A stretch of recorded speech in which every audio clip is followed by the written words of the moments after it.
Hello student friends, myself Dr. Makaran Mohan Rao Aitavde. I am working as assistant professor in Department of Botany at Sharat Chandra Pawar Mahavidyalaya, Lonan. Today's topic of our discussion is study of mechanism of pollination. In this lecture, we are going to study mechanism of anemophily, mechanism of hydrophily, and mechanism of entomophily with their respective examples. So, students, let us start with anemophily.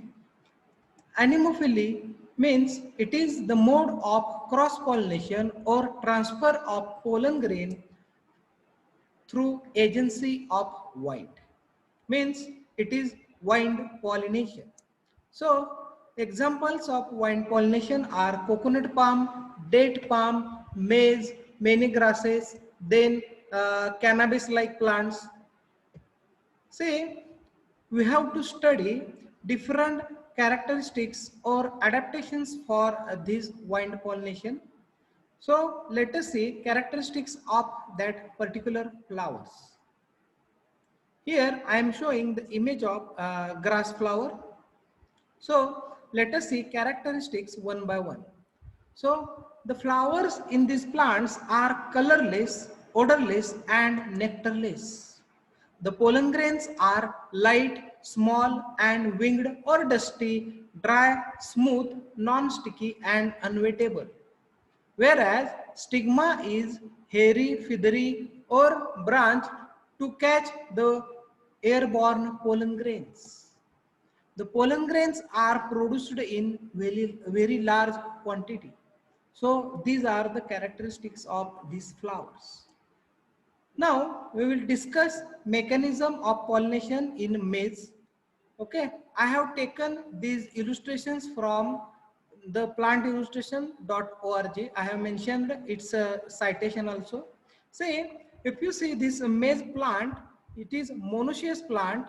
Here, male flowers are there, and at the base, you will find the female flowers. So, both male and female flowers are on same plant. Okay, now what happened?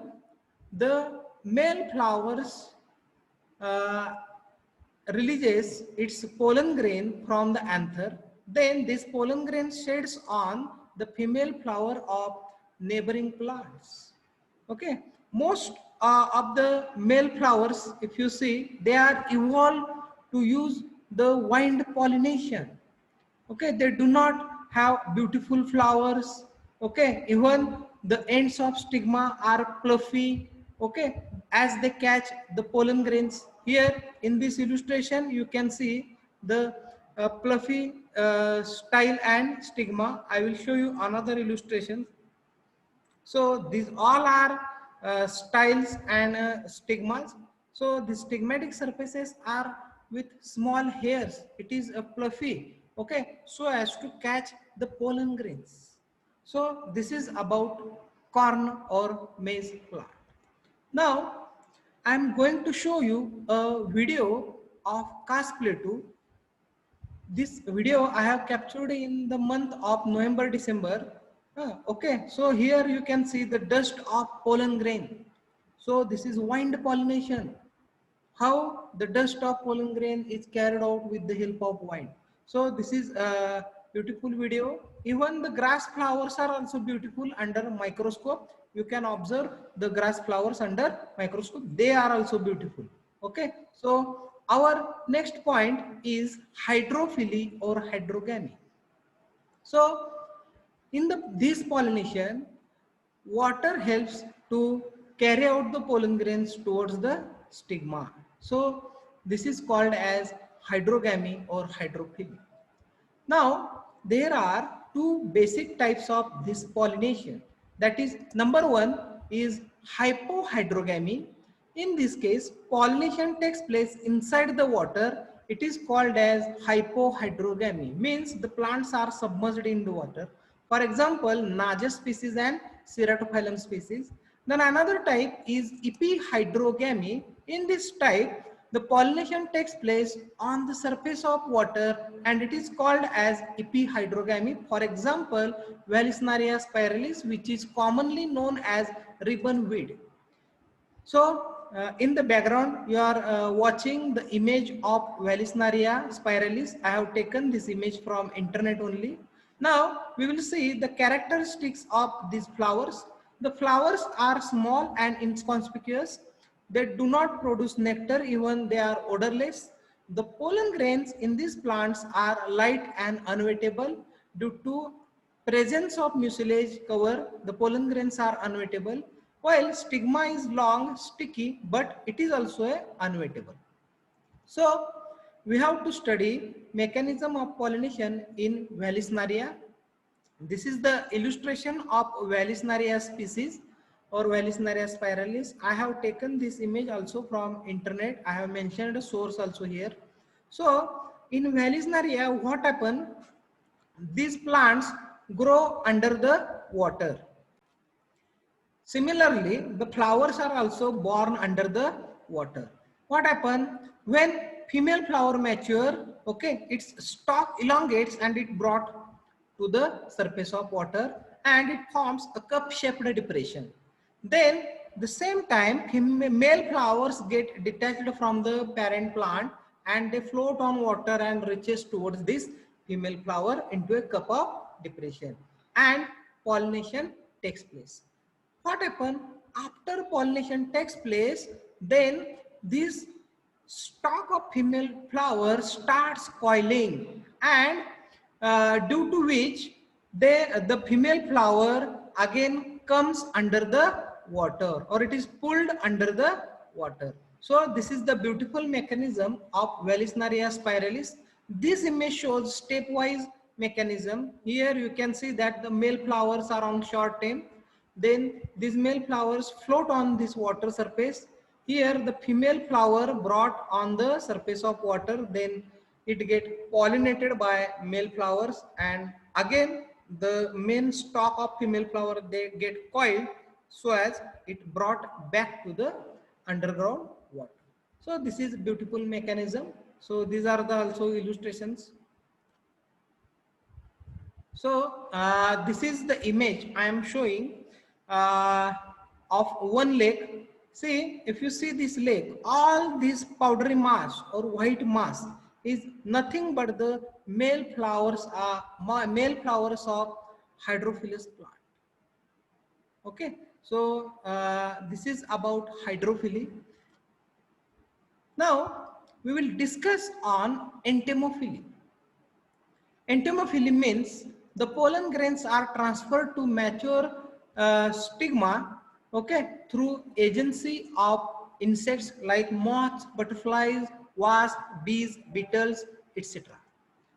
Here you can see in this image, these bees are pollinating the Raphanus flower. Then we will discuss the characteristic of these flowers. Number one, that is these flowers are showy and beautifully colored and they are bright colored. Most insect pollinated flowers have a landing platform. The pollen grains are spiny, heavy and they are surrounded by a pollen kit which is sticky in nature, while stigma is often inserted and sticky.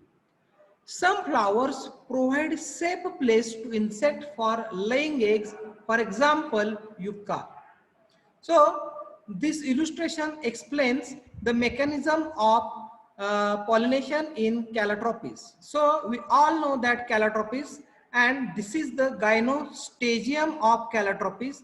This is staminal corolla which is beautiful, which attract the pollinators also. So what happened at the corner of each gynostagium, there are 5 corners, and at the corner you will get such a kind of pollinia, and at the base of pollinia there is disc-like structure called as corpusculum, okay, which is sticky in nature.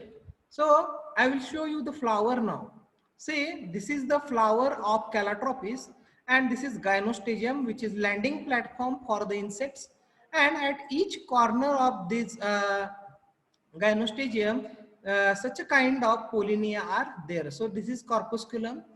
What happened at the time of pollination, okay, when insect visited, then at its legs or any part of the body, these disc-like corpusculum get attached.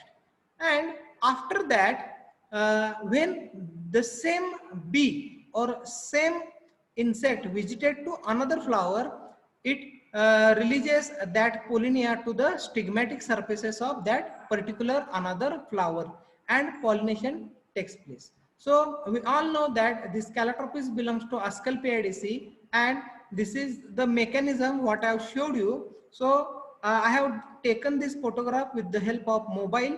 So this is Calotropis species, and here you can see that this is the bee. Okay, and bee is visiting this flower, and this is landing platform, what we called as a gynostagium. These are 5 corners. Okay, now if you see carefully on the legs of bee, here you can see the pollinia is attached. I will zoom this picture and show you in detail.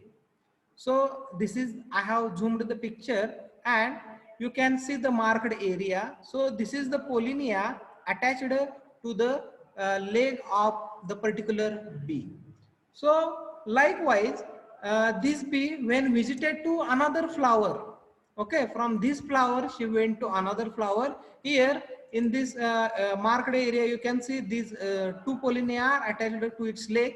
When she visited to this another flower, she left these pollinia on this gynoecium surface or stigmatic surface, and pollination takes place. So this is beautiful mechanism of entomophily in Calotropis. Now I will show you some pollination mechanisms by bees in different plant with the help of video. So this is Barringtonia species, Barringtonia acetangula.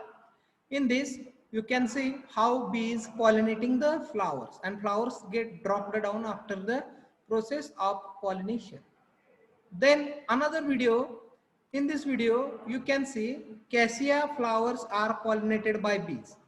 This is a roadside plant, and you can also take such a kind of beautiful videos, how she is pollinating.